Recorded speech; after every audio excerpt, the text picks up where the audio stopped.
Hello,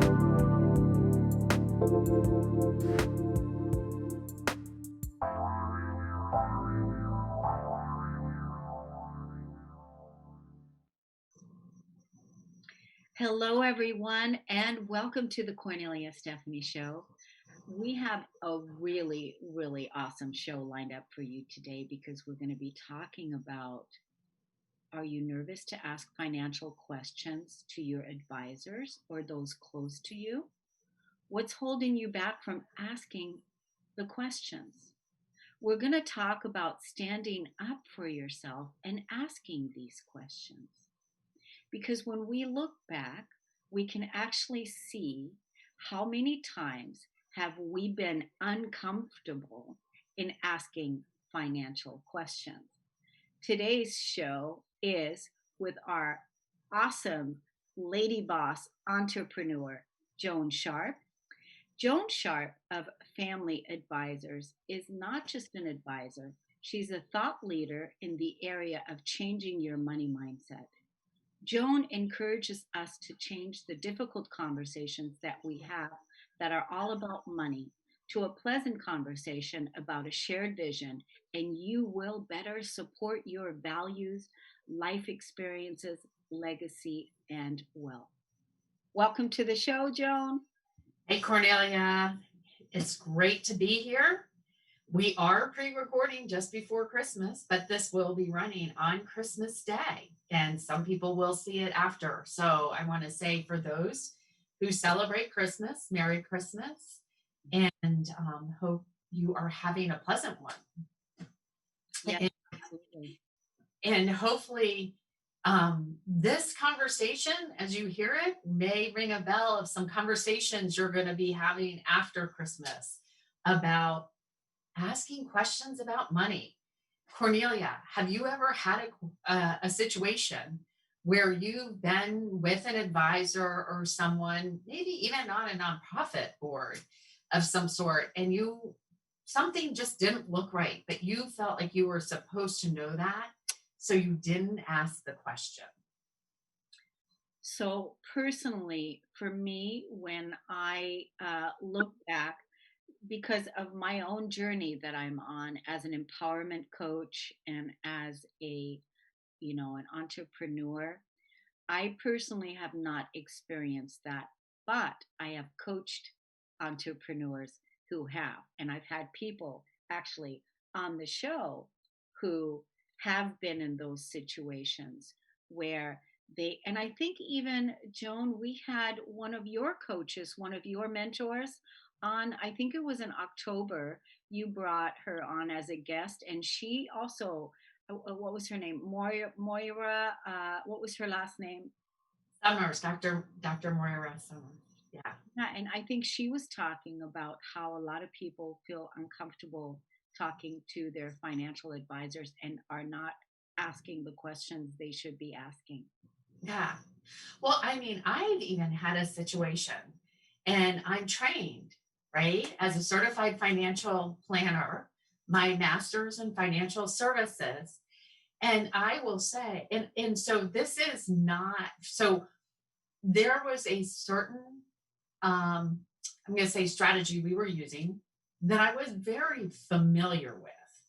But the wording that the brokers were using didn't match my training and what I knew and the way they were sending me information. And I want to share this because I find so many people are afraid to ask a question because they feel like they'll be taken as stupid, not understanding, or, and we're not about talking bad about ourselves, okay? And no question, as I feel, is a bad question. So I know, though, it took me a lot of courage because I understood the strategy. I knew what we were doing. Just some language they were using just didn't match. And I had to sit there and say, okay, even as a certified financial planner, you're going to ask this question because this is what you do. And I knew as I said, I knew what our vision was. Because there was a vision, this was a major strategy that we were using. I'm very comfortable with it. It was just some wording within it. And I asked the question, and he was very happy to explain it. And he knew, and I prefaced because of my ego and supposed to know and say, this language just isn't matching what I know. And it's not that I'm second guessing. I just don't feel like I can give you a full answer because I'm not understanding this part of it. And it was fine. And I just really sat there and said, this is how clients feel. Because there are people who have no training and feel they know intuitively something's not right or they're not understanding something and they don't ask. Go ahead, Cornelia. Well, I was going to say, wow, it's really actually kind of cool that you were in that experience, because then because you said, this is how clients feel. This is how they feel. And then we can really, when we know how someone else might feel, we can relate, and we can, maybe find it another common way on how to talk to our clients in a better way. Like, even, saying, hey, if I, even as a coach or as an advisor, as a client, that you can even say to your clients, hey, um, I may be saying something here that you may not understand. Please feel free to ask anything. Mhm. Yeah, well, and it's not so, but the thing is, I'm going to say this needs to come from the client because sometimes advisors think okay? Right. And so they don't know what you don't get that they're saying unless you ask. Yeah. Now, if you've had a situation, and this has not only happened with advisors, this happens with family, spouses, buying a car, you ask a question and then someone makes you feel dumb about it or gets mad at you about it, it's usually because they don't understand it and can't explain it, Yeah. or feel out of control. And you need to not go in your hide, your cave because of that, but you need to sit with them and say, really, I'm sorry you feel this way. Would you like to get back to me with an answer? Mm-hmm. Give space so they don't have to say, I don't know it. They can be like, and that way you gave them space. But that usually when someone gets angry or short with you, and think about yourself, Cornelia, you're really calm. But I know with myself, sometimes with siblings or friends or those I'm close to, if I'm short, it's because I don't know something that I feel like I should know better. Yeah. And so but we have to understand that. So think about when someone's married or a partner and you are discussing finances and you ask something about a budget. I have an ex-husband that would walk out of the room if I asked a question because he didn't want to answer the question. And because I was dialing in on something he did not want me to dial in on. And so really this, and yes, this can be stressful, but unless you work through it, you don't know what's going on. And understanding is the key to you feeling empowerment with your vision too. Yeah. And the thing about it is, when we're talking about financial discussions, even in relationship, like with partners, you know each person's old conditioning also, like how we were raised and all of that, these things come up. And Yeah. everybody's got their own triggers and around it. And so, like, even sitting down and having the conversation, that's why you help us so much with talking about what the vision is, and reminding us, what is the vision, what is the vision for our finances, what is the vision for this conversation, and knowing that and understanding that, hey, we may not agree right now, or we may not, but let's see if we can find common ground and then bring us back to the vision. Right. And that's true, especially if you're with a spouse or an advisor and they get upset. You can part of, like, if you want to get back to me, or say, remember, this is what I'm looking at. I'm trying to figure out how it pulls together. I was talking with a client this week who has a child that is very frustrated on knowing um, something. And the client was like, hey, why don't you talk to the person? And they were a little resistant. And I looked at the client and said, is there a little ego with the thought that they are supposed to know this because it's a very intelligent person? And the client said yes. And I talked about that with the child. And said, you're not supposed to know this, as they're not supposed to know what you do. And it's an go in as learning, and ask questions. It's okay, because until you ask, you're not going to know. And would you expect that person to walk into your office and know what you're doing? And so it's it's interesting how, though we don't realize, sometimes it's our ego on in the way, right? It's a fear. It's just a fear of just a fear, right? But it's really us feeling how many times. And I have to say, what's beautiful I feel about the world and that we're in is people now encourage questions and actually don't expect you to know everything. Where I'm going to say, when I was younger, we had to know everything and you couldn't ask questions. Remember, I was raised as a child of, you are to be seen, not heard.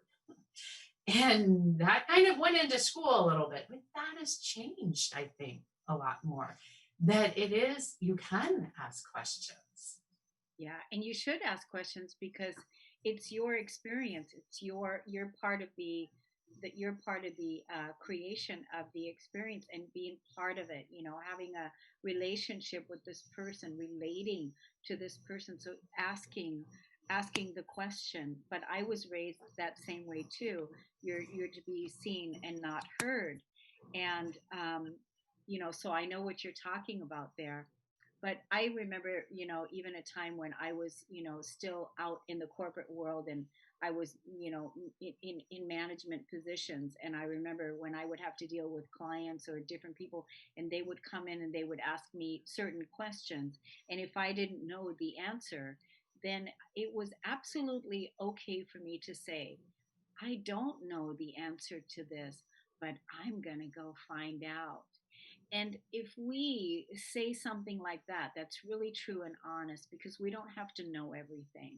That even if we don't know something, it's like you said it earlier, you brought up the ego. The ego is afraid of um, what is the fear of letting someone down, of not knowing how you're going to be viewed, or whatever the thing is. But if you say, my gosh, I don't know. That's a Yeah. really good question. I Yeah. don't know. Oh my gosh. Right. But you know what? I'm going to go find out for you, and that way we both know. And Right. then you go find out, and then make sure you come back and let your person know what you found Yeah. out. And it is, and having these conversations with advisors and or spouses is so important. Once again, I was talking to someone this week who had a friend who said, oh, that is my husband's area, I don't know. And once again, this is a very intelligent person, and they should know. Sometimes we don't ask or don't want to know because we're afraid we'll look stupid, or we just don't want to deal with it or the conflict.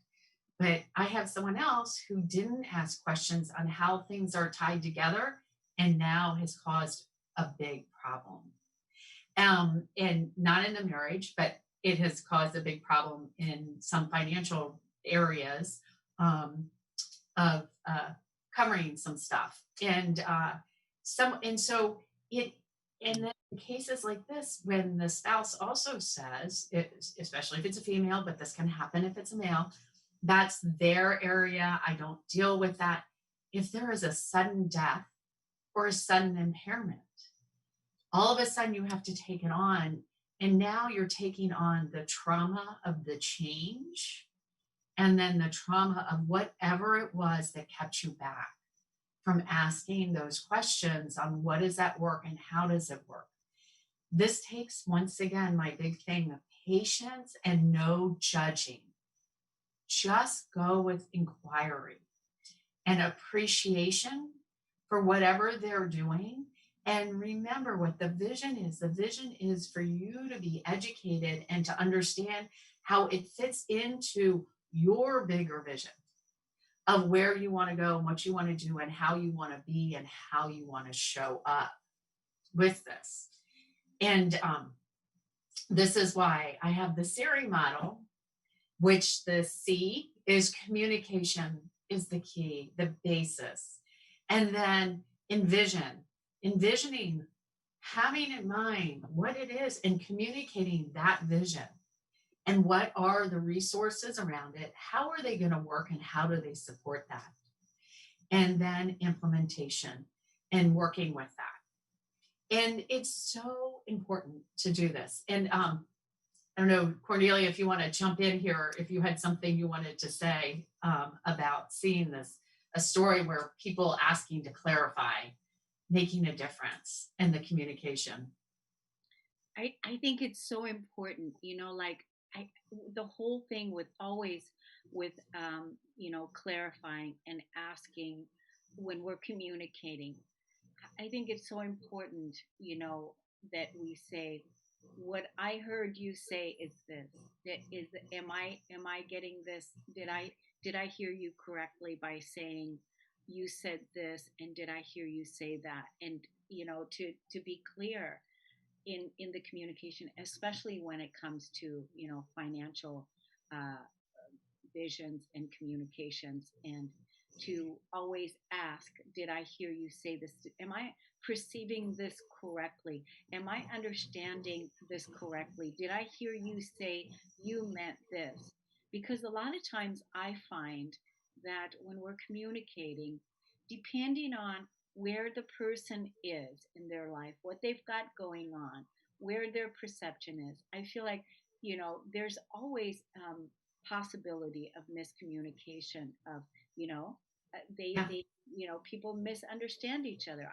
I have it all the time, and especially right now, as things are moving faster, and we're so overwhelmed. So many people are so overwhelmed with information, and sorting things out. It's really important that we get our communications clear, and that's why asking qualifying questions is really important. And everyone does it differently. I've been on many different, quite a few nonprofits and end up on the finance committee, which I'm going to say a lot of people don't want to be on the finance committee because they're afraid they don't understand. But everyone does a budget of some sort and looks at numbers. And I know almost every nonprofit I've been on does it differently. Their financial sheets and spreadsheets are different. And of course, if it's 4 pages, 1 page, 2 page, depends on the size of the budget. But what's most important is understanding where the inflows and the outflows are. And in a case where it's really complicated, I actually go sit with this if there's a CFO and have them or a bookkeeper explain their sheets to me when I go on the committee. And you're probably like, wait a minute, but you're a certified financial planner here, right? I have the training, I deal with this. But because so many people do things differently and look at the numbers differently and how you need to look at them, I ask so that I can sit in that committee and understand what I'm looking at, what's negative, what's positive, and what does this mean? Because you have grants, especially in nonprofits, or pledge money that will show up that'll look like your numbers are better than they are. And you've got to understand, is that real money that's already arrived or not? And it's the same as when you do a budget. Is that the paycheck that has arrived or is going to arrive in 2 weeks? And how does that make the rest of the numbers work for when they're on because usually the outflows are already outflows. And so it's looking at that and asking those questions. And once again, are the outflows matching the vision and the mission of the organization? Are your outflows? Is the strategy of how you have money? Matter of fact, I was on a committee. We were just having a conversation about the rainy day fund and how much should we have, especially when you have a year like this, when dues and fees coming in are going to have changed, and our expenses have changed. And we've always had a rainy day fund. It's smaller. We now have a surplus. How much stays in the money market directly accessible, and how much is in a bond fund or laddered CDs that you can still get to very easily without penalty? And how much do we keep on hand? And then if we exceed that number, do we invest it? And what I loved about that conversation is someone said, we are a nonprofit. We are an organization that shouldn't have more than our rainy day fund, that we need to plow it back into the community. And this is just because of the way this particular organization works. We don't, for the operation, there is not an endowment. For some scholarships, there's an endowment. But it was a very healthy conversation. And it's because you were asking those questions. Right. About, okay, why is that much money sitting there? What does this mean? What is it? And someone had asked, even before I asked that, like, what is our annual operate expenses? What do we need? And then it's like, the number was said, I'm like, well, we have more in cash here because of the rainy day. And so now we're going to put a process in place. How much needs to be in the bank and a money market making zero? And then how much could be in a bond fund or laddered CDs making 0 plus 0.01? It's not that it's not about, but it's doing a little bit and has the opportunity to grow. And so so these are asking questions, and you should never be embarrassed. So maybe it's easier to start if you're getting on a finance committee for a nonprofit, to start feeling comfortable. But really, you should feel comfortable asking your advisor if they are talking to you about something. And we advisors are well known for talking in acronyms. Okay. And guess what? Every brokerage house has its own acronyms. Every independent advisory group has their own. So don't expect to know or understand all of them. Please ask for clarification so that you are feeling part of the conversation of that's leading for your vision and your resources supporting your vision with that. Yes. And so you developed the Siri method. And so how does that work how does that method work for people to ask advisors? Well, if you hopefully have had a conversation with your advisor on how you like to receive information. And if you're not getting it that way, you may need to let your advisor know how you need to be communicated to receive information. If they still don't do it, really ask questions that lead towards them providing you answers and options in the way you need to receive information. And you will also learn how they like to do it and see how it works. So the communication is how we communicate, and understanding that so we can communicate to receive information. And then the vision, envisioning where and why you're doing this. And I don't mean a goal. I don't mean retirement, the word retirement. I mean, what is the next stage? What are you saving this for? What is your daily legacy? What is your vision? And then your resources, being able to understand where all your resources are, not just bank or investment or retirement, insurance, what's your estate planning documents, all of it. Understand all of it. Homeowners insurance, car insurance, understand it and how it works. And then implement if it isn't aligned anymore, because life changes, our vision change, things happen. And you need to implement and re-implement. Changing estate documents is so easy to do. And so many people get divorced and they leave the person who they were married to as their financial power of attorney or their health power of attorney or the trustee of their will, just because they didn't feel like they wanted to deal with that because the benefit was still their mutual children. But you probably, if you're not feeling well, not all cases, but in quite a few, probably don't want the person you just left and had tension with in charge of all that. So that is part of implementing. So, Joan, let's direct the audience. We've got about a minute left to how to contact you. Yeah. So you can go to my website, www.river, R-I-V-E-R, family advisors, ADVISORS.com. And if there's a tab, change your conversation, click on that, and there's a way to contact for personal advising and how I work with individuals and families with personal advising. And I'm also starting a coaching group and a one-on-one coaching where I can help coach you through these conversations with your advisors and your vision and come back. And where are you getting a block in stumbling into money as the excuse or the reason, and talk about and coach around the vision and how it looks in every part of your life. And that is an every other month engagement for a year. Excellent. I love that. I love that.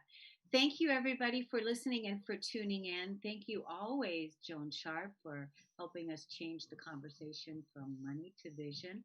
Thanks, everybody. We'll see you in 2021. Happy holidays. Happy holidays. Happy New Year.